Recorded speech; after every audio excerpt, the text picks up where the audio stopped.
Hello বন্ধুরা, welcome to my new blog. তো আজকে মুই যাইম ওই আমার অত্তিকানা অষ্টপ্রহর ভি মহানাম যজ্ঞ অনুষ্ঠান হওয়া নাকছে। তো এটা যাওয়ার জন্য সুন্দর করে না সাজবে নাকছ। এই যে মাথাখানা আসিবে নাকছ, দেখো মাথা না আসলে না কেমন হয় না, মাথাটা চা আসলি এলা চিন্তা করলুম ইন না করলে ফির কেমন হয়।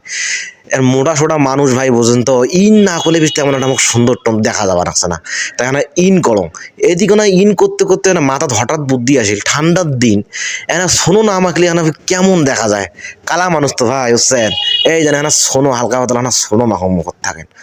এখন সোনো টোনো মাখলুম, সোনো টোনো না মাখলি ফির কারণ কেমন দেখা যায়। এই যে সোনো মাখবেন এখন দেখো সুন্দর করিয়ে সোনো মাখবেন এখন সোনো টোনো মাখার পর এখন জ্যাকেট না গায়ে দিলে কেমন হয়, ঠান্ডার দিন বোঝেন তো কেমন ব্যাপারটা। এই যে হালকা পাতলা পুরানা জ্যাকেট গায়ে দিলুম, এলা মুই হয়ে গেলুম বাবু।